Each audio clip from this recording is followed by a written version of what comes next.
We've got to answer the bell. Now let's go.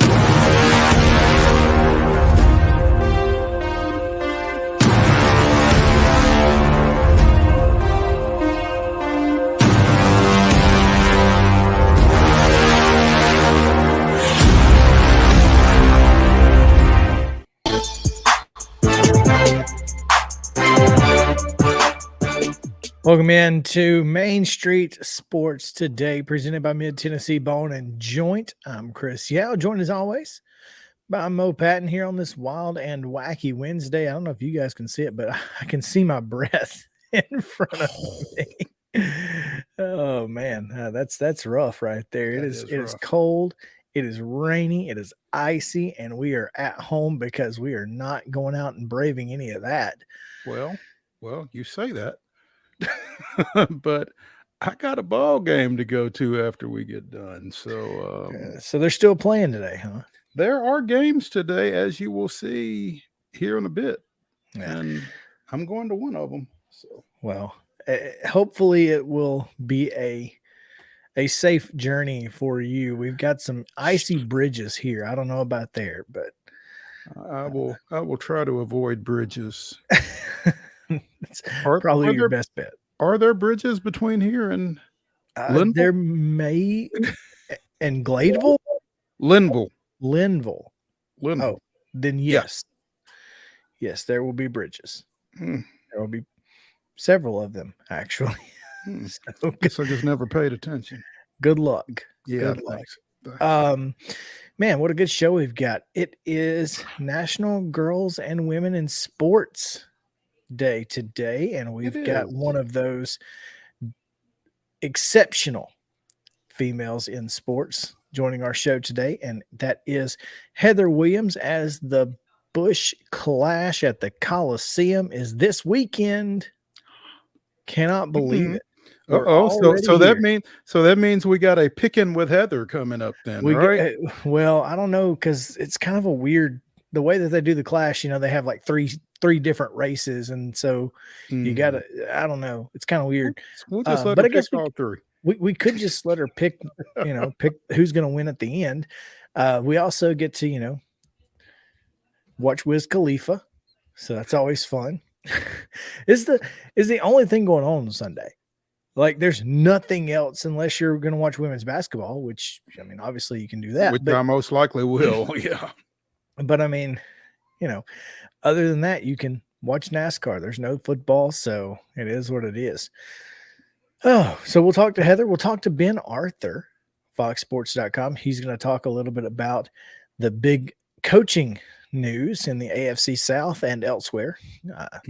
D'Amico Ryans being named the Houston Texans coach. So, former Texans linebacker D'Amico Ryans, which kind of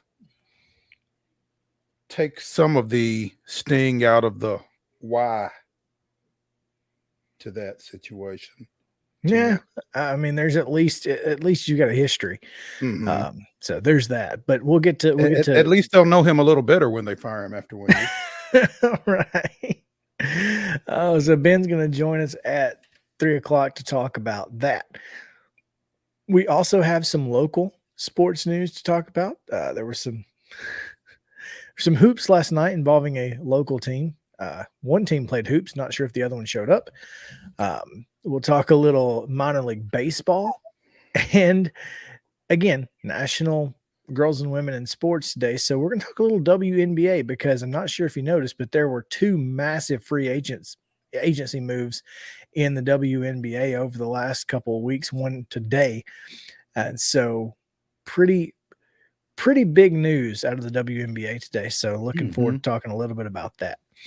All of that. And of course, at the end of the show, we'll give you the weirdest and wildest news from across the world. It is Wild and Wacky Wednesday. And boy, do we have some We're going to go to high school in both of them. Yeah. Florida high school? One Florida high school, yes. Yes, one Florida high school. Of course. And it involves Florida a Publix, boy, of huh? course. Instead of Florida man. Yeah. No. It's a man. It's a Florida man. And it involves a Publix, so that's always fun. Anytime we get Publix in, that's always good. So anyway. Bonus. Double bonus. Double bonus. We're shooting so Yeah. all of that and much, much more. But first, we do have some games tonight. And so we will tell you what and where those are right now on the rundown. This is the rundown. Girls high school basketball from Tuesday night. Beach defeated Hendersonville 61-44. It was Lipscomb Academy 44, Brentwood Academy 34. Franklin with a 40-35 win over Centennial. Father Ryan defeated Pope Prep 38-27. Gallatin down Station Camp 59-48. It was Portland 35, Liberty Creek 27. Friendship Christian with an 83-19 win over Mount Juliet Christian. Nashville Christian defeated Goodpasture 60-46. It was Nolansville 54, Independence 37. Harpeth Hall 68, St. Cecilia Academy 37, and Webb of Bell Buckle 2. Franklin Road Academy, nothing. I do not think that was stellar defense on the Lady Panthers' part. No, it was not, in fact. Boys action, it was Hendersonville 50, Beach 45, Brentwood Academy down Lipscomb Academy 67-54, Franklin with a 3-point win over Centennial 55-52. Pope Prep fell to Father Ryan on the road by a point 63-62. With Station Camp 59, Gallatin 47, Portland 58, Liberty Creek 37. It's Friendship Christian 70-36 winners over Mount Juliet Christian. And I guess we now have an answer to who's number one in Class A, as Goodpasture down Nashville Christian 64-46. There will be no surprises next week in the AP top 10. All right, top 5. You say that. Well, that's true. Shouldn't be any surprise next week in the AP Top 5 poll. Mm-hmm. Independence edges Nolansville 48-47, and Glencliff with a 77-71 win over Valor Collegiate. In women's action at the collegiate level last night, Trevecca down Kentucky Wesleyan 63-55. On the men's side, Wesleyan defeated Trevecca 65-57, and Vanderbilt fell at Alabama 101-44. 19 threes in that one. Brandon Miller with 22.6 threes.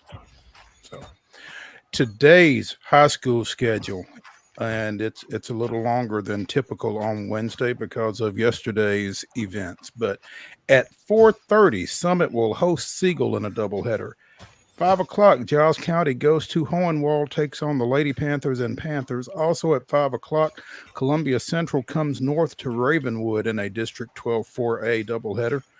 6 o'clock starts the rest of the Smyrna at Cane Ridge, Ezel Harding at Davidson Academy, Clarksville Academy at Donaldson Christian, Mount Juliet hosts Wilson Central, Oakland hosts Blackman, Spring Hill goes to Page, Santa Fe is at Richland, and as we discussed yesterday, Rockvale will host Riverdale. College action tonight on ESPN2 at 6 o'clock. You can catch Tennessee at Florida. And at 7 o'clock on ESPN Plus, the rivalry continues. Belmont, Murray State. It's worth watching every time. In NBA action, the Portland Trailblazers will be at the Memphis Grizzlies. That's a 6 p.m. tip on Valley Sports South. And that is your rundown.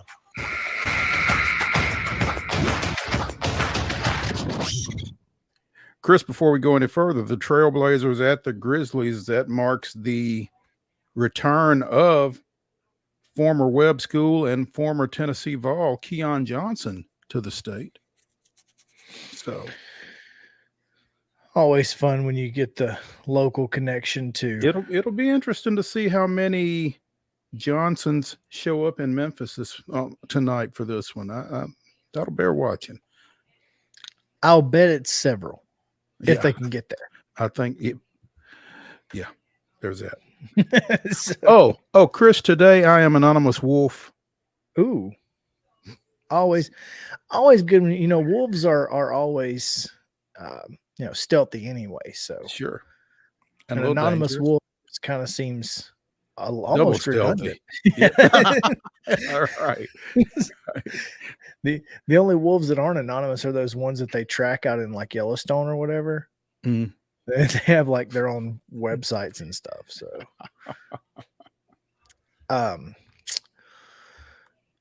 we have a top story today, We do. and I hesitate to even do it because Because we it's did not it last September. year. Yeah, we did it last year. We did it last In year. fact, in the last Didn't quite 12 stick. months, we've had 2 of these and 4 Carlos Correa signings. So, Yeah. So there's that. there is that. Tom Brady, he The actually, last active Montreal Expo, by the way. that is a phenomenal stat, by the way. That may be stat of the year. I mean, seriously, we're in February. We're February 1st, and we may already have stat of the year. The final active Montreal Expo has retired from athletics. Well, I mean, he's retired from football. I guess he could still potentially play baseball if he wanted to. Nolan Ryan did it. I mean, so you never know. Tom Brady actually announced this time. So last time it was Schefter who scooped him. So you got to remember that. Tom actually announced his retirement this time. Is it for real? I think it is. And I don't remember who it was, but someone tweeted, who is the Peter with the SEC network? Peter Burns. Yes. Peter Burns tweeted this morning that he thinks that the reason Tom Brady played this year was because he got scooped last year. Oh, 100%. I think part of it was that he wanted to stick it to Schefter a little bit. But I also think that Schefter isn't the only person he stuck it to, I don't think. But, no, I hope he's satisfied. I think part of it was also when he got home and realized that his wife was potentially sleeping with the trainer. He needed a little bit of a distraction to go through that divorce proceeding and process. So, and it's funny because obviously I follow a lot of women Braves fans, and just because I follow a lot of Braves fans, a lot of them just happen to be women. And yeah, thank you for addressing that. It's not like I don't, if you're a Braves fan, you're a male, sorry, I'm not following you. And there was a pretty large contingent of them who made that argument today as well. And I'm like, maybe I watched too much, reality TV, but like, that's exactly where my mind went was, he played last year just to avoid having to deal with the situation that he knew he was about to have to deal with as a husband. Well, I'm just going to tell you, and maybe it's just because I don't keep up with a whole lot of that off the field stuff. This is the first that I've heard that she was involved with someone prior to the divorce. Oh yeah. 100% there. Man, yeah. I hope you don't mess around and get us sued. Well, because we ain't got Gazelle kind of money. Even when you're a public figure, the laws are a little different. But yeah, I mean, I'm telling you that one of the reasons he didn't play last year is because he knew what was coming and didn't want to deal with it. One of the reasons he did play. Yeah. So okay. And again, that I guess. Well, it's interesting. It's interesting the way she kind of was able to spin that. No kidding. If that's what it was all about. See, I never heard her really say a whole lot of anything, right? And I didn't really hear him say a whole lot of anything. There was just a lot of speculation on everybody's part. I mean, the two of them never really, did a whole lot of. So I mean that sounds like, Chris, a whole lot of conjecture to me. I'm just saying the timing is suspicious. No, that's not what you're saying. Um, It's not what you said. and that's the timing is suspicious, and that's one of the reasons that I think. And again, you go back and you look at the timeline in which he was going to retire, then unretiring, then the divorce almost immediately. That's crazy. I don't even that's I mean, I'm not that is saying a weird thing, by the way. it is really Oh, an God. odd situation, but I mean, I'm not willing to get out on that limb. I'll let you, and you did. So, and that's kind of where, and again, I think my mind, conspiracy theory and chaos and whatnot that goes with it. And again, maybe I just watch too much reality TV, but that's where a lot of those fans, the females that I follow from Braves Twitter, that's where they went to. So I'm just saying, it's out there. It's a possibility. I'm not saying. I'm just saying. So, those pictures that that Justin just threw up of Tom Brady's aging just proves that you're not ugly, you're just poor.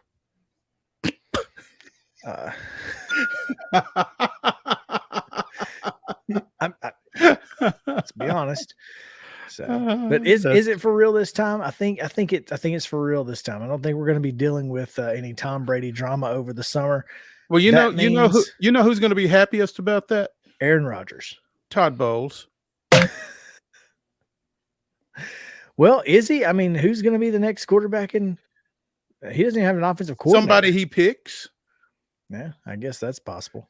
I don't know. I mean, I don't know what the GM situation is down there, but I mean, it'll be somebody that they want and not somebody that's forced on them.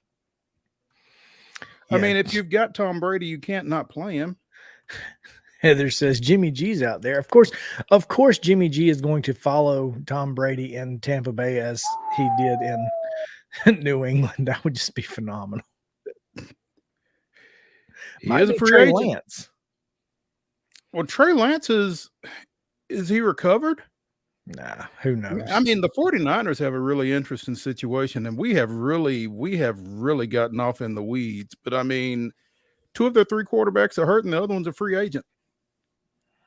It's not ideal. And the free agent, you've already told him you don't want him. Twice, as a matter of fact. How many times has Jimmy G got to be told to go away before he finally does? I mean, so there's that. I guess at least twice. Yeah, at least. Yeah. Maybe one more. We don't know. Maybe the 3rd time will be the charm. Yeah. Perhaps it will. Oh man. Yes, Heather said they wish they had him on Sunday. I bet they do wish they would have had him on Sunday. No question. But again, though, to go back to our comments from Monday, if they weren't going to protect any better, I don't know if it mattered. Nah, it didn't. So. It was not going to be the 49ers day no matter what. No, I don't think so. This is Tom Brady's day. Let him have it, which means that Aaron Rodgers will most certainly play one more year. Most definitely. For somebody. Yeah, maybe New York Jets. Have you seen that mock-up yet? It's very weird to see him in a Jets uniform. What about Joe Namath signing off on him wearing 12? That's interesting. He has. So perhaps he'll be a Jet next year. Well, it seems to be where Packer quarterbacks go to die. You know, Brett Favre spent some time in the Big Apple. Didn't he? Unfortunately, he left. Did he leave the Packers together? He went to the no. He left the Vikings. Went from the Vikings, but okay. But yes, the Packers legends go to New York to try to get that one last hurrah. Something. Well, anyway, we've mentioned enough about Heather and her comment on this section to not have her come on the show. So when we come back from break, we will welcome Heather Williams of WCYB TV and resident NASCAR expert to talk a little NASCAR and more with us right here on Main Street Sports Today. Y'all stick around. Mid-Tennessee Bone and Joint treats your orthopedic injuries and existing conditions. Our trained physicians will get you back in the game faster. Contact us at 931-381-2663 or www.mtbj.net.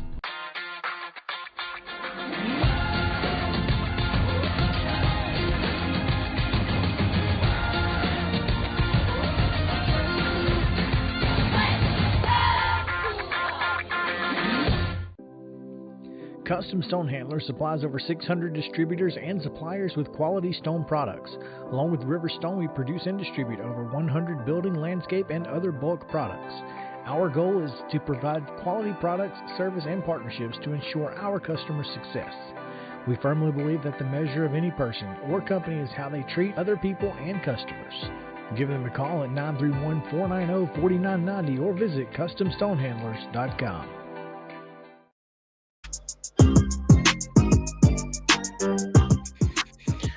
Welcome back in Main Street Sports today, presented by Mid-Tennessee Bone and Joint, talking a little NASCAR as this weekend the NASCAR season officially gets underway with the Busch Clash at the Coliseum. So we welcome in Heather Williams. Heather, what's up?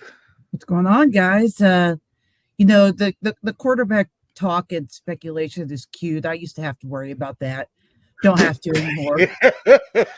Well, you had a quarterback who shunned ETSU this week to be a PWO at Tennessee out of Henry County. How about that? Yeah, I mean, also good for him.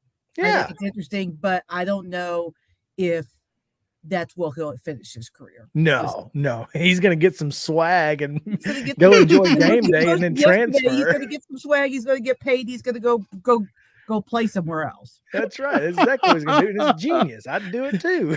Yeah, why not?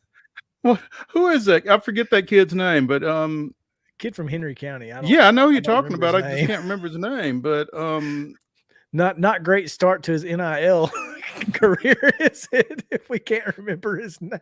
Well, I guarantee Ryan Dameron. That's it.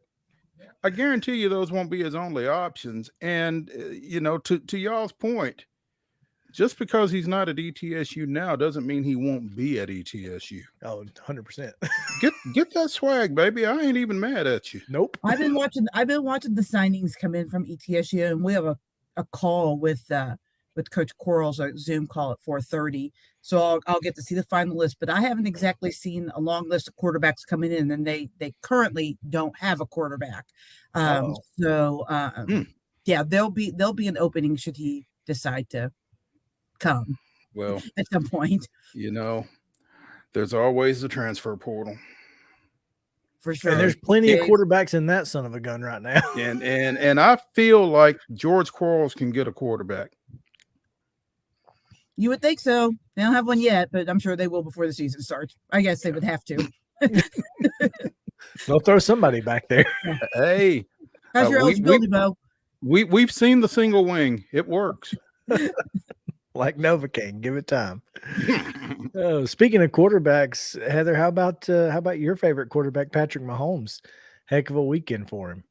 I mean, for me, the greatest, well, there are so many great parts of the weekend, but I think that we can finally, at least for another year, put to bed this talk of Joe Burrow or name X quarterback that they're trying to make it equal of Patrick Mahomes. With Brady's announcement of retirement today, there is nobody in the league right now that is his equal. Our question, Heather. 5 AFC championship games. Yes. Our question is, will take a between now and Super Bowl Sunday? You broke up a little bit.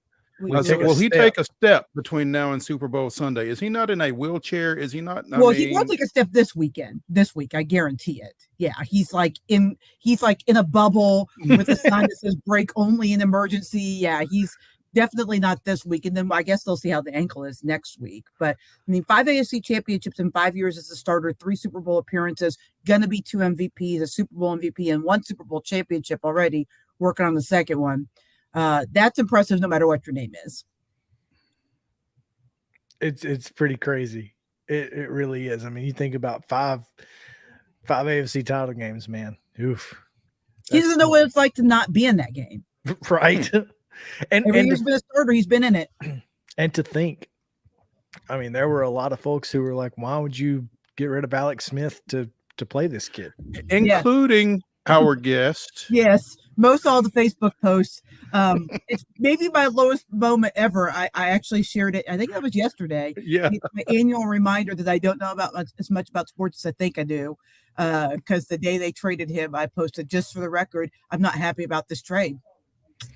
Well, I mean, he Alex Smith, pretty good quarterback.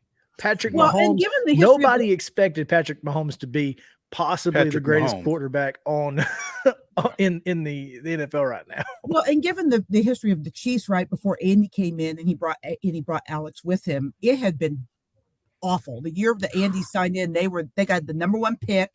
They won 2 games, and the year previous to that, so 2 years before Andy got there, they had a player kill his girlfriend and then kill himself in the parking lot of the Chiefs practice facility. We went from that to making the playoffs every year but one that Andy was there before Patrick got there. And I mean, plus they cleaned up all of the riffraff, all of the bad folks that probably didn't belong in the locker room, because I love Romeo Cornell, but he got desperate and he brought in a lot of projects, or my guys. My guy is somebody that you have to watch and sit on. He brought in those guys and got rid of all that, got the franchise going in the right direction. And you're like, why are we breaking up the band? But I mean, just goes to prove Andy Reid is a whole lot smarter than I am when it comes to football. Again, when you talk about all of Patrick Mahomes' accolades, you have to realize he doesn't turn 28 till September. Right. Yeah. It's insane, isn't it? I mean, he doesn't have to play as long as Tom Brady has to really stack some stuff up and be really special before he's done. So, especially when you consider Brady had a long lull in the middle of his career, right? He had a bunch of success right off the bat, and then I think they went 10 years between Super Bowl appearances or something like that. Well, he lost 3 in there, but yeah. Well, and then he had it felt like 10. But then he had a lot of success in the end of his career. But the middle of his career was not, like the bookends were.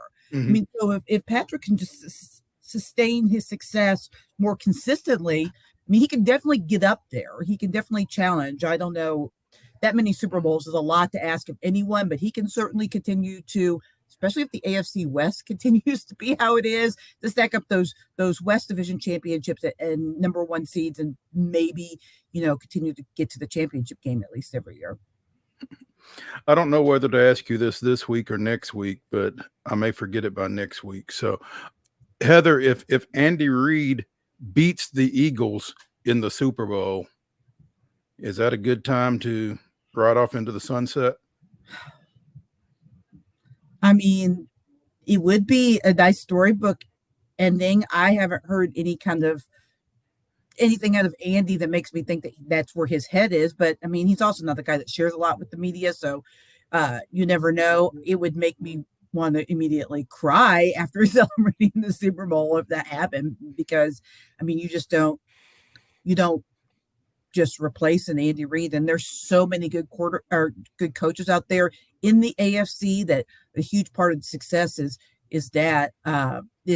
Andy. But I mean, if you're a good coach and you're not in Cincinnati or Buffalo, why wouldn't you want to come coach Patrick Mahomes? Might be the best way to get Eric Bieniemy a head coaching job. Yeah, I don't know if that's in the cards for him here. I honestly don't. I would see Matt Nagy actually getting that job before Bieniemy. Okay, absolutely is gonna happen. I just based on the relationship with Patrick Mahomes, which, let's be honest, that's the most important factor in who's the next head coach. His relationship with Nagy is better than this with Bieniemy. It's not terrible with Bieniemy, but it's better with Nagy, and so that's why I just think that it would be more likely to be him than Bieniemy. I'd be stunned if Bieniemy is here next year. interviewed for a lot of offensive coordinators / associate head, because he would have to get like an associate head coach tag somewhere where he went to, because he's not that here, so he can't really make a lateral move. He'd have to have a promotion kind of thing, unless he was fired, which I don't think Andy would fire him unless it was in the best interest of him. But I see him going somewhere else, because I think he's going to have to prove that he can do it without Patrick Mahomes. Makes sense. Heather, is there racing going on? I don't know. It's a big weekend for it is for sure. race fans. And I, for one, am looking forward to it just because it's so unique. What we saw last year was a lot of fun. I think they're going to improve upon the product that they put on the track last year. I almost said field. It was at one time a field. So there's a field there. But I mean, obviously the Clash at the Coliseum, which is Sunday, by the way, for those of you who don't know, it's going to be another spectacle for NASCAR. And so what do they need to do to this weekend to continue the momentum they've got right now? Well, I think at least the racing product needs to be at least as good as what it was last year. And at times it was really good, and at times it wasn't so great. Like some of the last chance races and some of the and obviously the feature was really good, but some of those heat races were not that great. But I mean, I think it needs to be at least as good as what we saw last year. I think now the guys kind of know the limits of those cars and what they can do. I think it will be better. Plus, they've reduced the field a little bit. 24 cars are only going to make the final race. So I think there'll be a lot more urgency, because you don't want to be a full-time car not in the main event. So I think it'll make those heat races and the urgency of that a little bit more exciting. But I mean, it's an exhibition race. So I mean, as long as it's just entertaining and everybody's going to be so excited to see cars on the track, so I think the bar's actually kind of low for this race, just because of the excitement and the anticipation of the season. It doesn't have to be amazing. It doesn't have to be Martinsville last year to be good.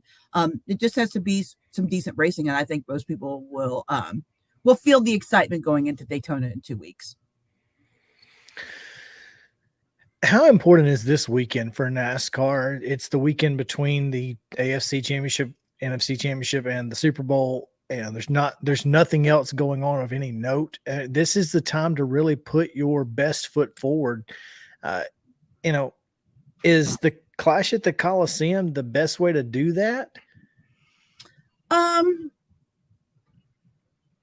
Yeah, I would say, is it the best way? No, probably the Daytona 500 is the best way to do it. But I think it's a pretty good way. You're in a major market in LA. There's going to be a lot of celebrities there. It feels a little bit more like a party than the normal race does. The heat races themselves are kind of short, and the feature's not that long. So, people with not super long attention spans that don't watch racing on a regular basis can kind of take it in small bites and still get a feeling for what's going on.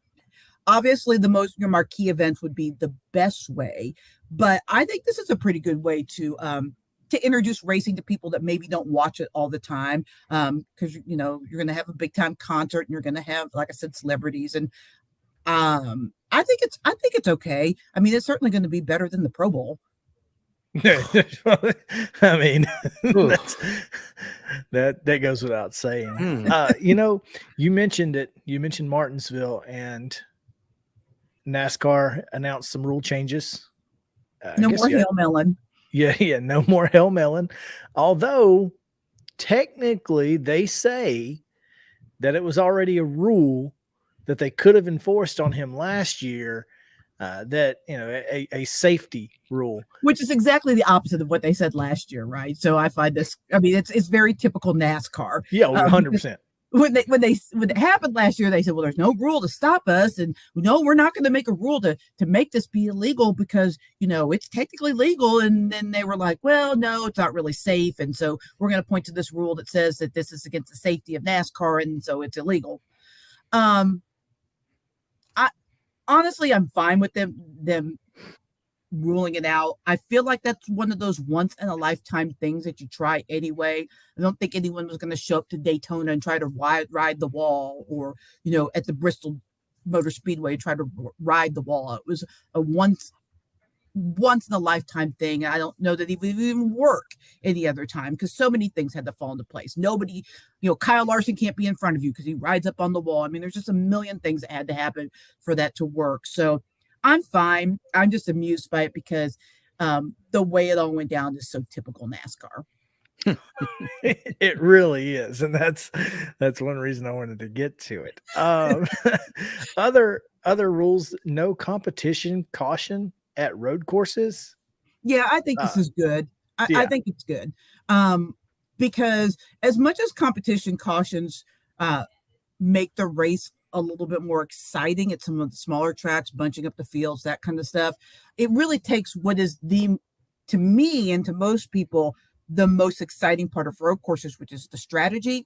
When you're constantly bunching people out, it just totally takes that out, right? Because when you go to a road course, you're like, oh, is this team going to try to do it on 2 stops? And this team's going to try to short pit and do it on 3 stops or 4 stops, or tires coming into play, or it's raining. Now what are you going to do? It takes all of that out of the equation. So by just letting them keep going, letting them work that strategy, work it backwards or work it forwards, or however they want to figure that out, adds a little bit of the best part of the road courses back into it. So I think it was a no-brainer for them to do that.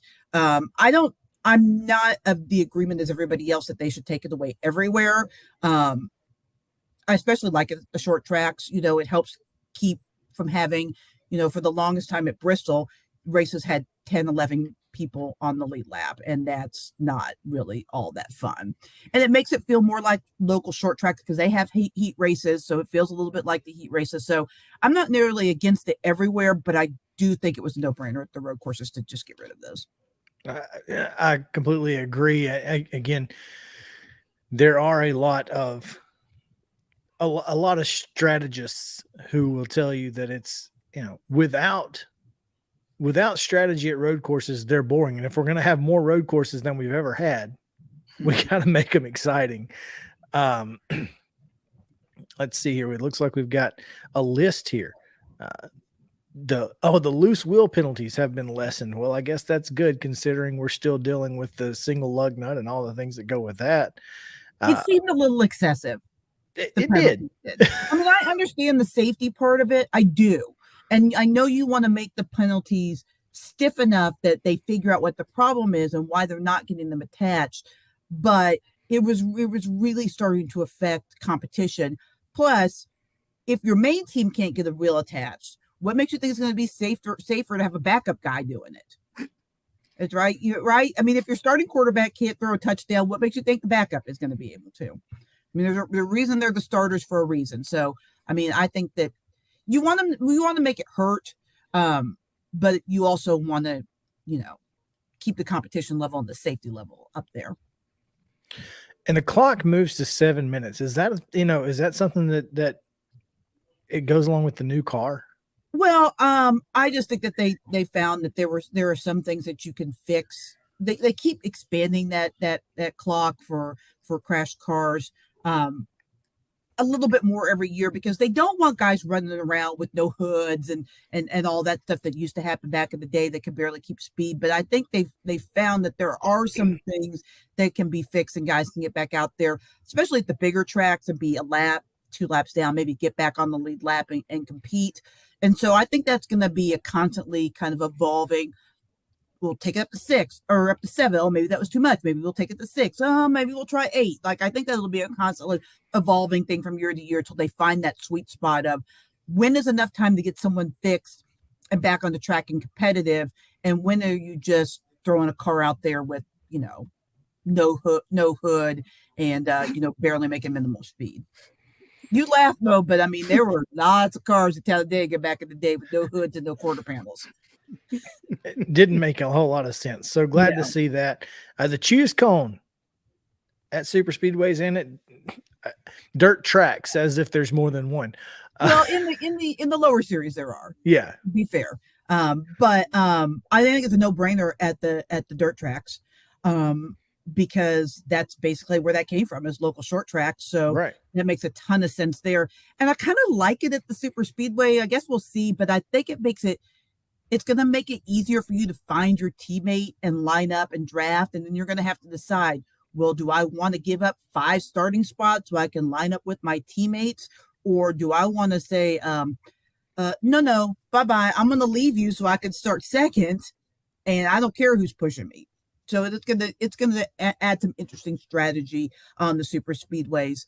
And I never understood why they just didn't do it everywhere. I mean, I think it makes sense to do it everywhere. They can't do it on the short tracks because they don't line up on the front stretch. They line up way on the back stretch because they're so big. So I understand that. But everywhere else, I think it just makes sense. It's just like the stage caution getting rid of on the road courses. It makes sense for the strategy at those tracks. Listen to NASCAR out here making sense. All right. I can't believe the words came out of my mouth, especially after we just talked about the Hail Melon move. So, hey, look, the fact that they have used some common sense here recently, so we'll give them their credit where credit is due, and looking forward to It Sunday. takes a long time to undo the mess that Brian France left behind. Man, and it's so unfortunate too. It really is, but it is what it is. Yeah. Looking forward to Sunday. Looking forward to obviously Daytona 500 in 2.5 weeks. It's always going to be. It's time for NASCAR again. It just feels like we ended this thing, 2.5 months ago. Oh wait, because we did. Yeah, we did. We ended 2.5 months ago. Sport, but it's okay. NASCAR and the NBA. We don't have no stinking off season. Who needs that? and the funny thing is that like I've interviewed a couple of drivers getting ready for Daytona, a handful of them, and what do they all do on their off season? Race. Yeah, race other things that they don't get to race during the regular season. The snowball derby and everything else. So the Chili Bowl. Yeah. All of those things. They're all driving anyway. So it is what it is. Hey, think fast, drive fast, right? It's the only way to live. Let me tell you, that is one of the things Charlie is doing right now. She just runs around going fast, fast. I love it. So she's just running around fast all the time. So I get it.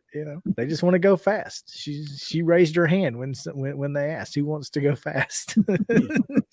she is Ricky Bobby. Nice. Oh man. Well, Heather, we appreciate it as always. Looking forward to talking with you next week. But before we go, you got to tell us who's going to win the feature.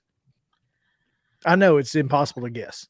I mean, it's so literally a guess. Something can happen and they may not even make the feature. That's right. But so just throw it out there. I will say Kyle Busch. He's got a lot to prove. He's good on the short tracks. And I think that he's going to really want to come out there with this new team and kind of stick it to JGR a little bit. Yeah. So I think a motivated Kyle Busch is generally a successful Kyle Busch. So, just throwing a dart out there really, because who knows what will happen. He'll probably blow a tire in the first heat race. And he also is not afraid to do what needs to be done to get to the top of the podium. So, I mean, that's what makes he and Joey Logano and Denny Hamlin incredibly successful short track racers, because you gotta move, guys, and you can't be scared of the consequences. If you ain't rubbing, you ain't racing, right? No, you're not at short tracks, especially a track like this where everybody's the same and there's no passing zones. You just got to move them out of the way. So there you go. Heather, we appreciate it. We'll talk to you next week. All right. See you guys. All right.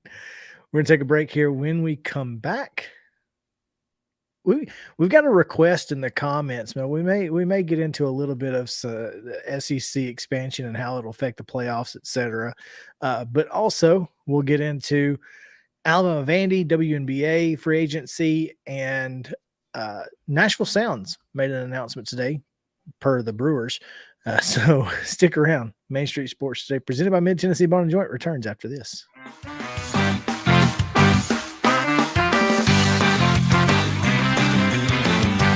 Jones & Lang Sporting Goods here in Columbia has been outfitting teams, officials, and anybody else from T-ball to college for 50-plus years. Be sure and check them out at 931-388-8060 or online at jonesandlang.com. Jones & Lang Sporting Goods, the look of a winner. Zion Christian Academy, zioneagles.org or 931-388-5731. You can schedule your appointment. Go toward their campus. It is beautiful over there, and you're definitely going to want to see it. Again, it's zioneagles.org. Give them a call, 931-388-5731, and schedule your tour today. A game without a crowd is just a scrimmage. A performance without an audience is just a rehearsal. Without your presence, high school sports and the performing arts aren't possible. Ensure that these essential extracurricular activities continue to enrich the lives of students in Tennessee. Purchase a ticket to your local high school's game or performance. This message presented by the TSSAA. Mid-Tennessee Bone & Joint has been the official sports medicine provider for Murray County Schools for more than 40 years. We specialize in orthopedic service, and our Ortho Quick Walk-In Clinic lets you bypass the ER. Visit us online at www.mtbj.net.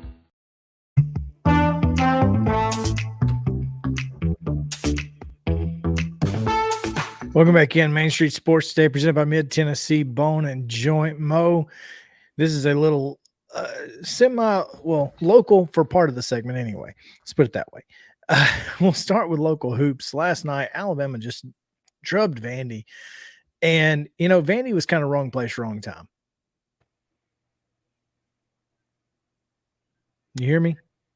I do now. Okay. I said Vandy. I did not. Vandy last night was kind of wrong place, wrong time.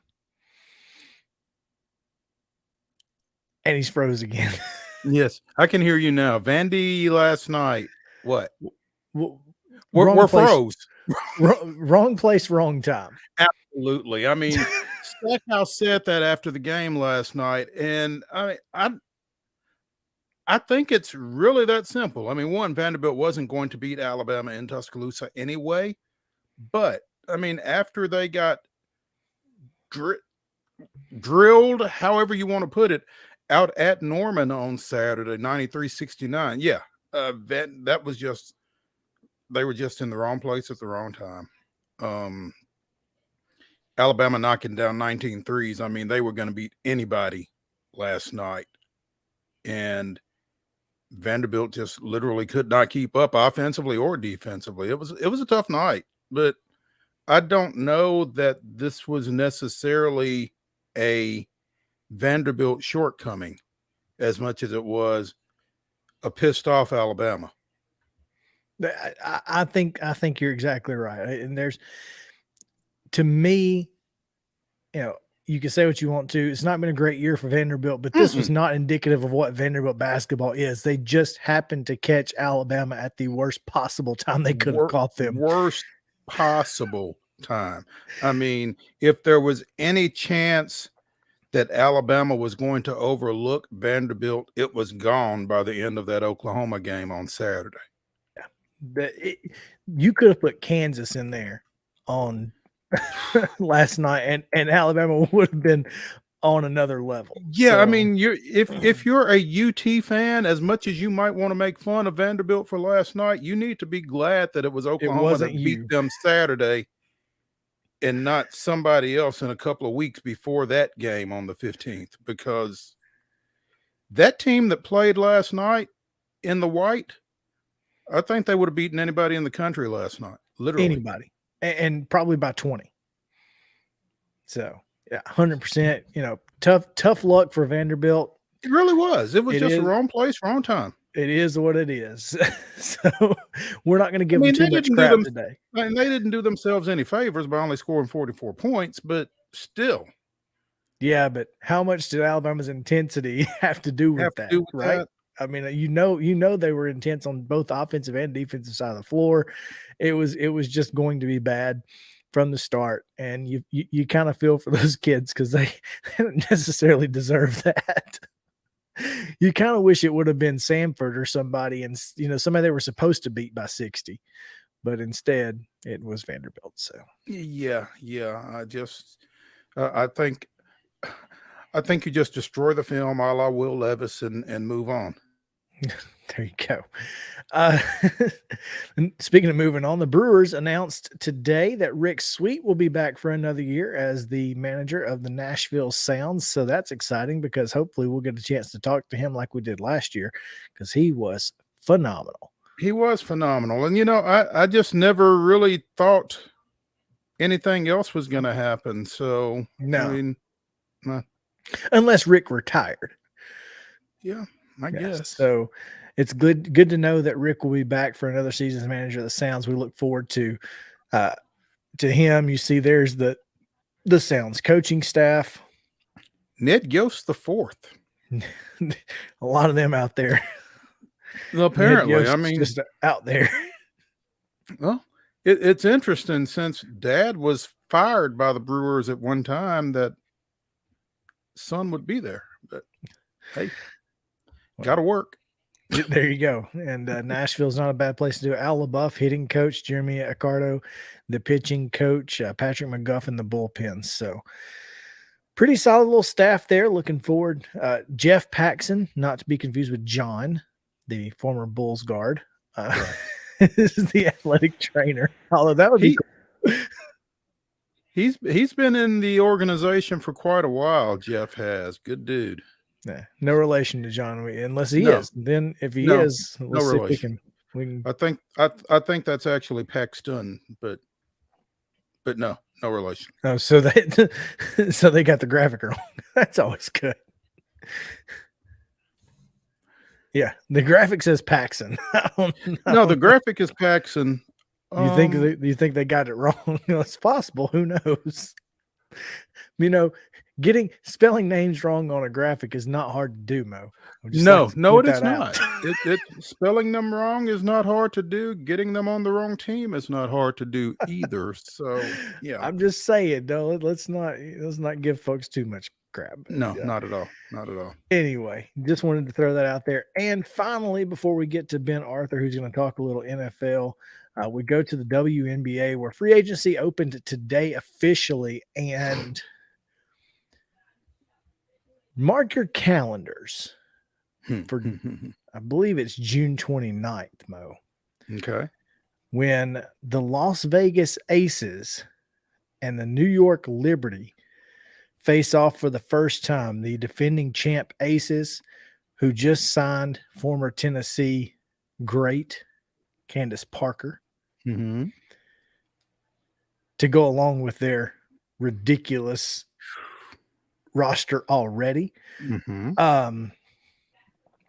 But that will also be the first time that they match up with the New York Liberty, who signed today former WNBA MVP Breanna Stewart.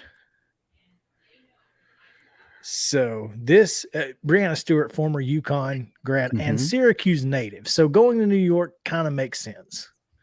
Especially from Seattle. You were as far away as you could possibly be from your family. Yep. So, yeah. These are pretty high-powered moves on both these teams' parts. I'm particularly intrigued by Candace Parker leaving her hometown, Chicago Sky, and signing with the Aces. Well, you got Becky Hammond for one. You got Aja Wilson for another. Yeah. So, yep. Thursday, June 29th, Liberty in Vegas. Tickets are available. It's going to be one of the best women's basketball games you've ever seen. I promise you that. It's about to go down. No doubt. And look, you can say what you want to. The WNBA has some star power, and Breanna Stewart is one of their biggest stars. Yeah. To be in the biggest market. As much as I don't like to give UConn products too much credit, she definitely is that. So, and that's why I can't wait to see, Stewart, who's 28, one of the bigger, probably right in her prime. Obviously, Candace in the twilight of her career, chasing that next ring in Vegas with Becky Hammond and the Aces. Yeah, I mean, those two, you've got the consummate pro, the old head, as they like to say on the street ball courts, and kind of the young gun who's really taking over that role against one another. Yes, please give me that. It's interesting. I'm sitting here looking at a tweet from Richard Cohen at Richard Cohen1. Sources confirm that Candace Parker signed with the Aces for 1 year at $100K. obviously well below market value at less than half the max. So that's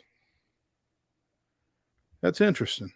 Clearly, she's chasing that ring. But, to be in an organization, like you said, Becky Hammond is the head coach, Nikki Fargas, formerly Nikki Caldwell, another Lady Vol, president of that franchise. Fargas also former LSU coach. So, I mean, you've got some folks at the top of that organization that know what they're doing in terms of the women's basketball game. So not a bad place to be.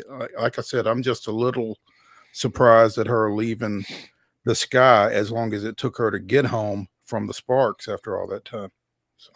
Yeah, you're not wrong there. But again, an opportunity, which Chicago was right there. They were in the Final Four last year. They were in the semifinals. Well, didn't they win it 2 years ago? And they won it in 21. That's right. So I mean, they had an opportunity, but she's not the only one headed out of Chicago, it looks like, because Courtney Vandersloot, the Gonzaga product, is one of three teams that's still in play for Vandersloot is Seattle.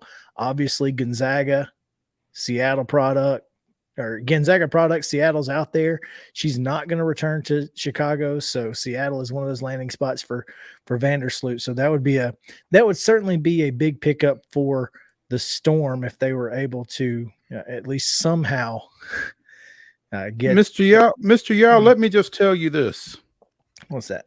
You buried the lead. What's that? At 2:09 on ESPN.com, Alexa Philippou writes, Aces signed Candace Parker, boost depth with Alicia Clark. Oh, yeah. That's Alicia Clark, former MTSU legend. Yeah, completely forgot her high school ball at Mount Juliet. So yeah, I didn't even think about that, but you're right. And then when I read the headline, it just didn't click with me. But you're right. Yeah. Clark, 35, arrives in Vegas after spending the past 2 seasons with the Washington Mystics, the first of which she was sidelined with a foot injury. 2-time all-defensive team selection, also won a pair of championships with the Seattle Storm. Having Alicia Clark join the Aces is like winning the lottery, Williams added. General manager Natalie Williams. She is a savvy defender and skilled scorer from all 3 levels, as well as a veteran leader who gives us great depth at the guard and small forward spot. So yeah, I mean, I'm telling you, Candace Parker is the headliner, but Alicia Clark is not chopped liver in this deal. No, not at all. I mean, you got to think they got Asia Wilson, Kelsey Plum, and Chelsea Gray, who was the Finals MVP last year. So, I mean, they're out for blood. I guess leave no doubt will be their battle cry this year. I mean, I would be shocked if anybody but the Aces were to win the title this year. Now, you got to think that, with Clark being 35, Candace being 36, this is probably close to their swan song, especially with Alicia coming off injury. This is probably their swan song, so you hope that they're able to go out on top. I mean, those two definitely deserve it. Some of the best long-term players in WNBA history. Mm-hmm. Absolutely. It's interesting when you look at the rest of that Western Conference. I don't even know who is supposed to challenge them out of Dallas, the Sparks, Minnesota, Phoenix, or Seattle. Now, I guess the Mercury with Brittany Griner back and a healthy Diana Taurasi, maybe. But, oh yeah, I think Phoenix is certainly a player. But I think the line definitely forms behind the Aces at this point. So, I think, yeah, let's go ahead and take a break because Ben Arthur is standing by and he will join us to talk a little NFL on the other side. Coaching news, the AFC South and beyond. So stick around on Main Street Sports Day, presented by Mid Tennessee Bone and Joint. We'll be right back after this.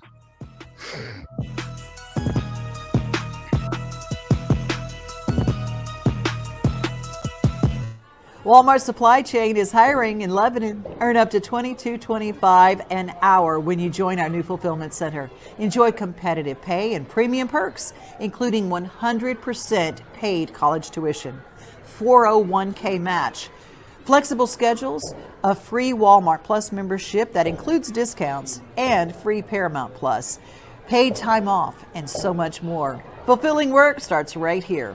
Text JOIN to 240-240. That's JOIN 240-240 to apply now.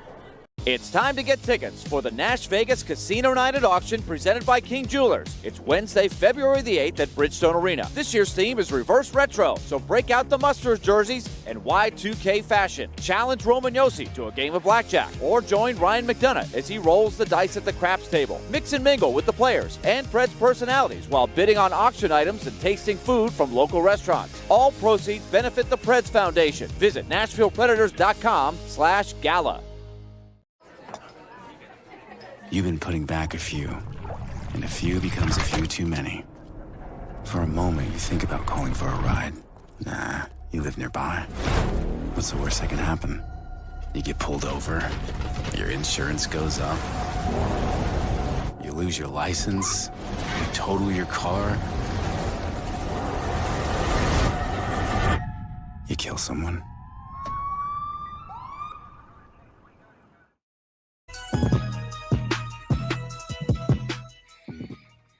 Welcome back in Main Street Sports Today, presented by Mid-Tennessee Bone and Joint.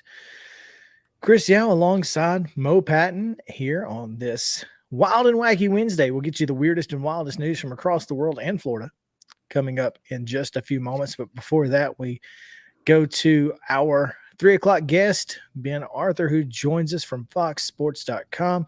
Talk a little NFL coaching moves, especially right here in the AFC South, as the Houston Texans have a brand new coach, and it looks like the Denver Broncos will have a brand new coach. So, Ben, welcome in. What's going on, man? How you doing, guys? Good to see you. Good to see you as well, Ben. You know, when the Houston Texans job opened immediately following the season, Chris and I both were hopeful that the Texans would not be able to comply with the Rooney Rule, just to be blunt. But not only did they comply with the Rooney Rule, they actually hired an African-American to replace Love. He freezes up just a little bit on occasion. Okay. I was like, is it just me? No, it's most. So yeah, just, you know, they obviously replacing Lovey with D'Amico. Kind of are you surprised? I'm not surprised. I mean, D'Amico is a phenomenal hire, and I think the thing to note is that D'Amico's contract is for 6 years, so he's coming into a situation where it looks like he's going to have a true opportunity to build this team. Something that his predecessors, Lovie Smith and David Culley, didn't really have a chance to have. D'Amico is obviously a lot younger. I think he's comes across as a player's coach, obviously high IQ, has risen up the coaching ranks very quickly. He's only 38. He's obviously a former Texans player. He's one of the best players in their history. This is a hire that reinvigorates that fan base, a fan base that hasn't really had many reasons to cheer over the last 3 years. They've won 11 games since 2020. So there's been a lot wrong. And then we know the kind of dysfunction in terms of power dynamics at the front office levels that they've had. And so on paper, this is a great hire. And again, I think D'Amico really having an opportunity to build this team with that multi-year contract, having the draft capital and the salary cap space that the Texans have. If he kind of hits the ground running, the Texans could be a much better team than I think a lot of people realize. How big do you feel like him being an ex-Texan was in this process? Yeah, I think it was a huge factor. Obviously, that's not what you look for if you're a franchise and looking for your head coach. But I think that was kind of the cherry on top. Again, to my previous point, he is one of their better players in franchise history. He kind of gives that fan base something to cheer about. If you watched any Texans games this past season or any of the past few seasons, there are a lot of empty seats. They are not, and I've been to Houston a handful of times the last couple years, and yeah, that fan base has not had many things to cheer about. And then the whole Deshaun Watson mess and everything that's kind of gone on, and to bring in someone like this who had a lot of success as a player there, knows the landscape, and then obviously kind of what he's done as a coach to this point. There are a lot of reasons if you're a Texans person to be really excited. And so I think the fact that he is a former player for that franchise is a kind of a cherry on top. That makes a lot of sense, Ben, because honestly, this franchise has been in disarray for quite a while at this point. And, firing 2 coaches in 2 years just seems like a very odd thing to do. What makes this hire different? Again, what I was saying with the contract situation, I think obviously if you're any candidate, if you're a black candidate, knowing what has happened in Houston the past couple years, I'm sure you and your agent, like your camp, go into the situation wanting kind of a certain foundation, right? Certain parameters around a contract. And I think the fact that he did get 6 years is, and again, franchises, like owners, can always get out of contracts earlier than like the full length. But I think the fact that he is getting a large commitment, I mean, 6 years is not something that all coaches get. And DeMeco Ryans was a very popular head coaching candidate. It's not like the Texans were the only team interested in him. Every single team that had a head coaching opening this cycle interviewed him. And so he came into the situation with power, with leverage, and then obviously, again, knowing kind of what the Texans, kind of the short stick they've given their past 2 coaches. DeMeco, I'm sure, DeMeco and his agent were well aware of kind of what the Texan situation has been, and they were operating from a position of power. And so I think this is a great situation for him because of that. And then you look at, again, the draft capital that they have and the cap space. Like, they have more than $39 million in cap space, which is top 5 in the NFL. This is a team that he's going to be able to craft in his vision, something that Lovey and David Culley didn't have the chance to have. And so I think this is a net positive situation for him. Speaking with Ben Arthur of Fox Sports here on Main Street Sports Today, presented by Mid-Tennessee Bone and Joint. Ben, you mentioned, the 6-year contract kind of puts DeMeco Ryan in a pretty good spot with the Texans. And I guess I've just not really paid attention. What type contracts do coaches typically get? 3, 4? I mean, from a length standpoint, typically. Yeah, I mean, it kind of varies. I mean, from what I've seen, it's typically 3 to 4, 3 to 5 range. If I remember correctly, Urban Meyer had actually gotten like something like 10 years or something with the Jags. We obviously know how that worked out. And obviously with very high profile coaches, you'll get, 7+ years. But for an NFL coach to get 6 years, I don't believe, to my understanding, that's not super duper common.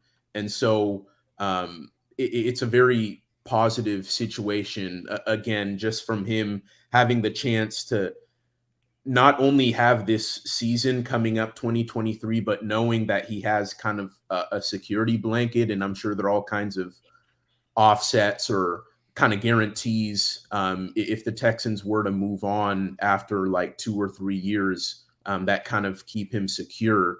But it is a very good situation for him and a very good contract. Particularly for a first-time head coach. Yeah, for a first-time head coach too. Yeah. Yeah, it's not something you see every day. Someone who's not a first-time head coach, Sean Payton apparently headed to Denver.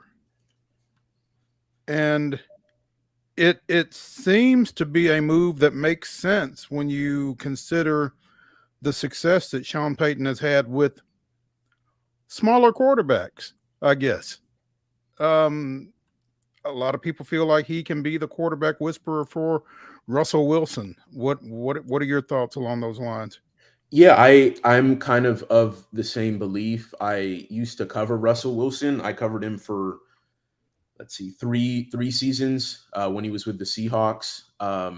And even back then, he spoke highly of Sean Payton, but Drew Brees in particular. Drew Brees is one of his kind of biggest idols, especially being a smaller quarterback.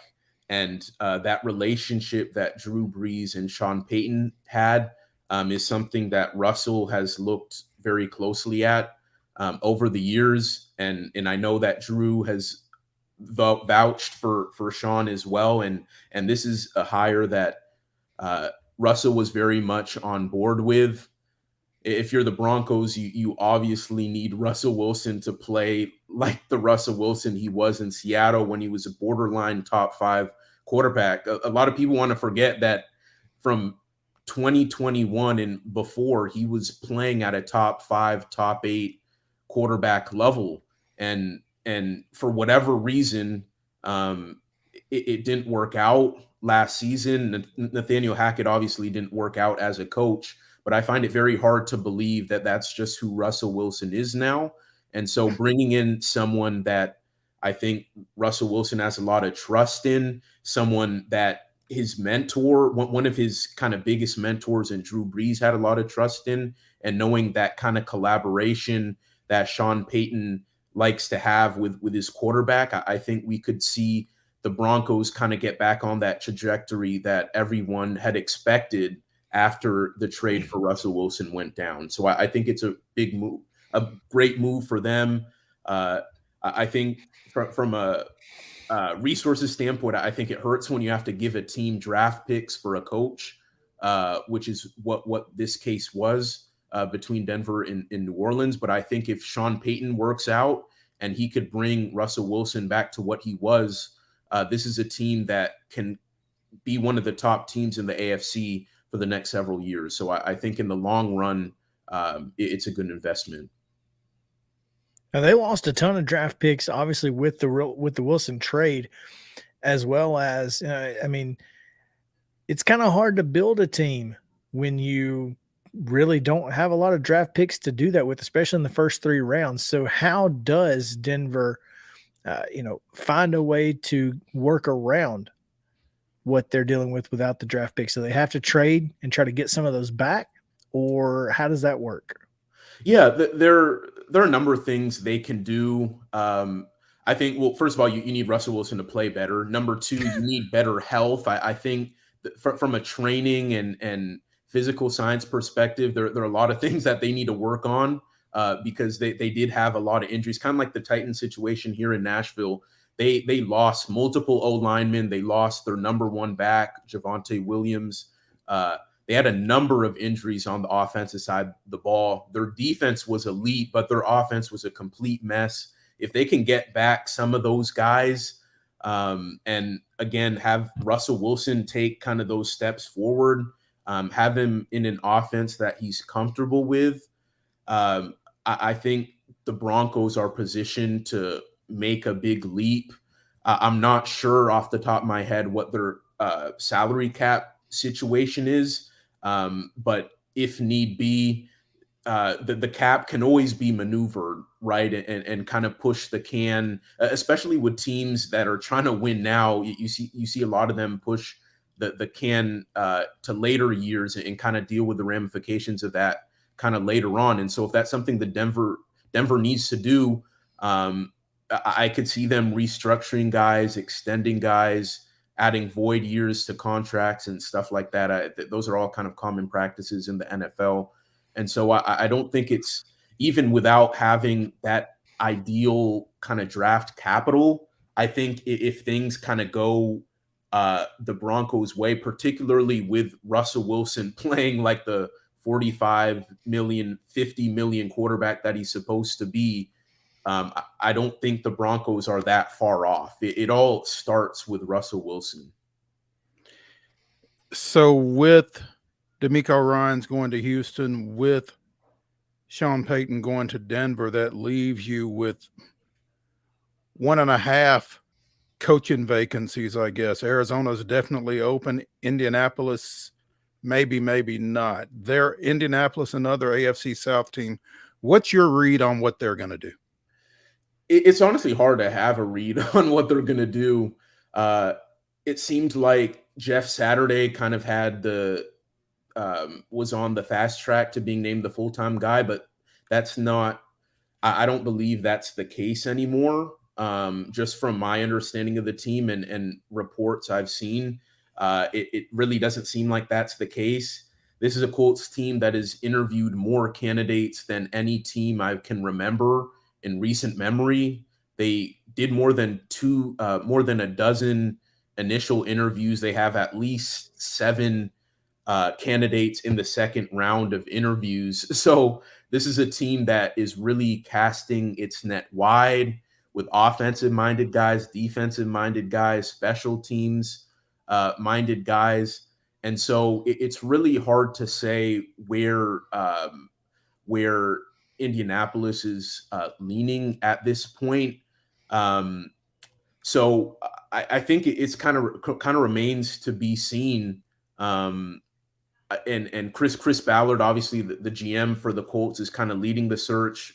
Jim Irsay is going to have the final say, but I think Chris Ballard has made it a concerted effort to put as many qualified candidates as humanly possible in front of Irsay, who, I think the perception is that he just wants Jeff Saturday back.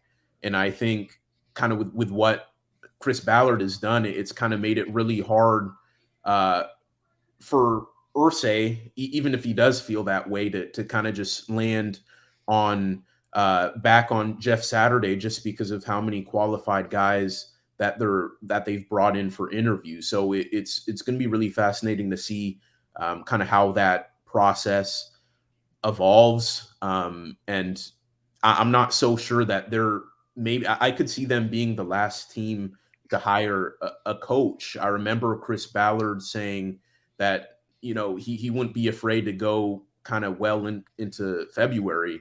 Like he wants to make sure they get this right. So it's going to be interesting to see kind of how what happens in Indy. Well, especially since, Albert Breer is reporting that Peyton Manning is in the Brian Callahan camp. Oh yeah. That's a report I saw, and that it's really interesting, kind of that dynamic too, because obviously Jeff Saturday was his former center, and it's like, okay, like, is Peyton Manning not backing his guy? And obviously we all know that Jeff Saturday didn't come in with experience at the pro or coaching level, and that was kind of a big red flag for a lot of people. But the fact that Peyton Manning's name has been attached to another candidate that's competing with Jeff Saturday, the optics don't really look great. And if I remember, Tony Dungy wasn't really on board with the Jeff Saturday thing earlier in the season. I remember him saying, kind of on the record, that he wished Jim Irsay had reached out to him for his thoughts before kind of jumping the gun there. So it's kind of hard to see what's going on with Indy, not only with just kind of everyone they're interviewing, but from an optics standpoint, it's really hard to decipher what exactly is going on there. Is it any easier to figure out what's going on in Arizona? It's quiet out west. Yeah, it has been quiet, and that's kind of why I paused for a second, because it feels like there hasn't been a whole lot of conversation around that job. I know Sean Payton had interviewed for that. I know Frank Reich was also in the mix for that. It will be kind of interesting to see where they go with that, just because you have a situation in Arizona where it seemed like Kyler Murray wasn't on the same page with Cliff Kingsbury, and you want to make sure, kind of with what Denver is doing with Sean Payton and Russell Wilson, you want to make sure that your new coach is going to have alignment with the quarterback you're paying $40 million a year to. And then the Cardinals too, they just hired Monty Ozenfort, who is with the Titans front office, as their VP of what was it? A director of player personnel, one of their higher ranking people, and kind of what his vision is, and kind of that no nonsense background he comes from with the Titans and with the Patriots, how that kind of meshes with what they could want and what Kyler Murray wants. I don't know. It's really hard to get a read on that situation.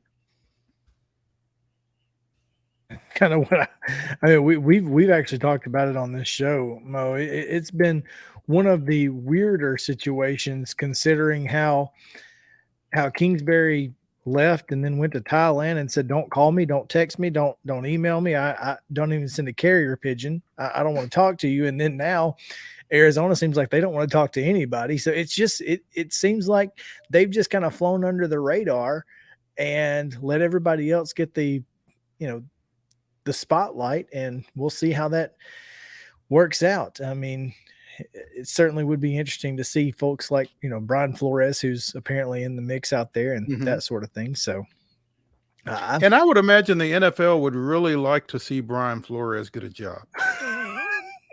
Yeah, they would. In hopes that maybe that lawsuit would just kind of go away.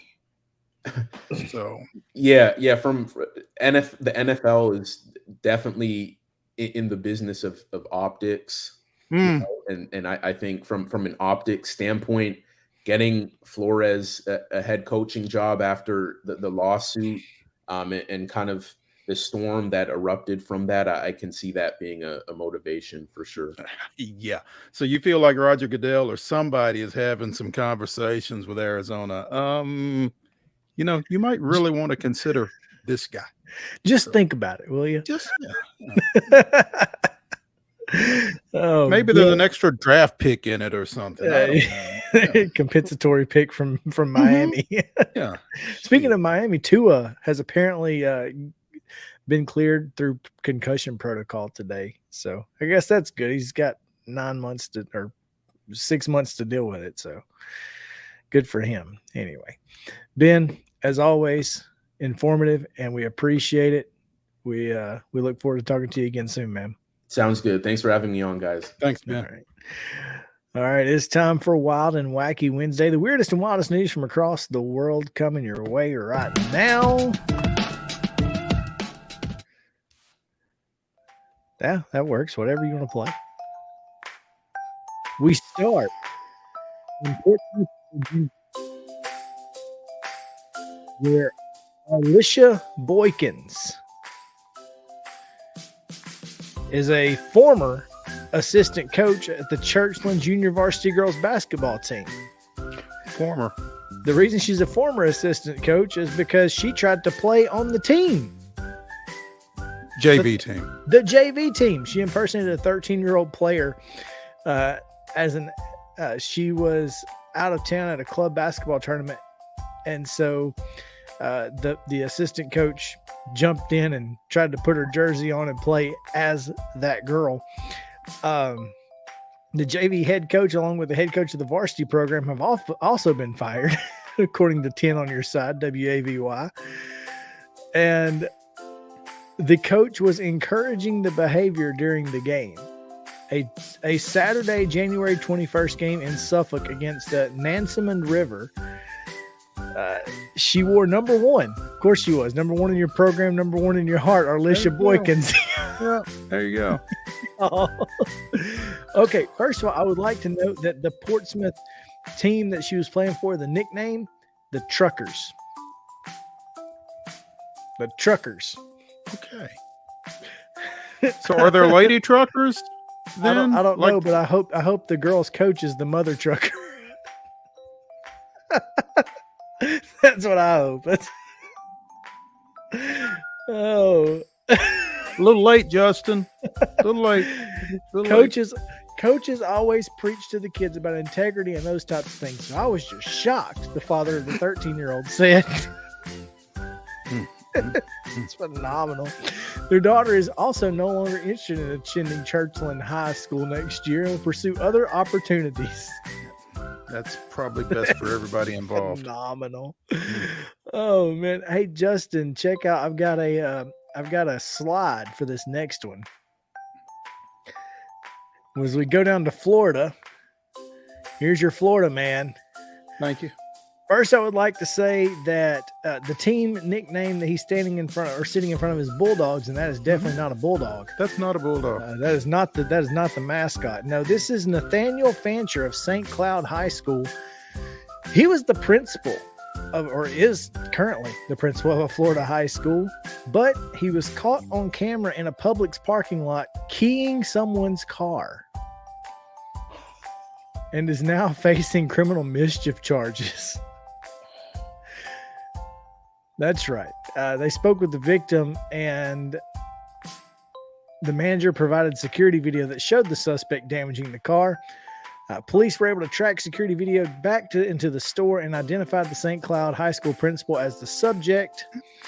Police said they spoke with Fancher over the phone, and said they needed to speak with him about what happened at Publix a few days prior, to which Fancher reportedly asked, quote, "Is this about the car?"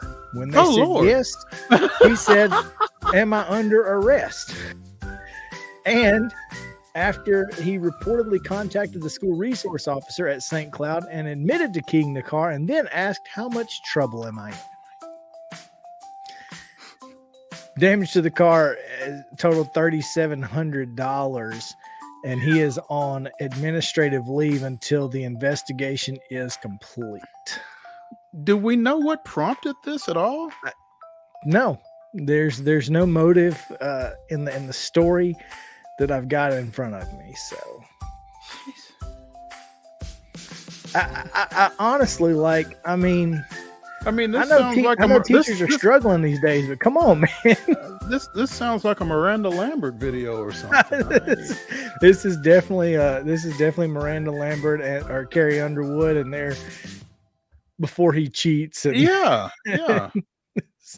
I mean, dude, it's wild out here, and wacky, as a matter of fact. But that's it. That's wild and wacky for the weekend. Man, what a crazy, crazy day. Well, we appreciate you guys hanging out with us, and I hope you enjoyed Ben Arthur, who is always phenomenal, and of course Heather Williams talking NASCAR and quarterbacks, and which chefs. Kansas City chefs. The chefs, baby. Grab a Snickers. Oh man, I love that commercial. That's great, but who are the chefs? Anyway, we'll be back tomorrow at 2:00. We'll have Jason Tigert of Franklin. No, not Tigert. No, I'm sorry. No, we have Chandler Tigard. I'm sorry. That's right. So, yes, formerly of Blackman. There you go. Yeah, on we Coach's also have Corner. Yeah, we also have Willie Donick. And Willie Donick. So y'all come back at 2:00 tomorrow. We'll see you then.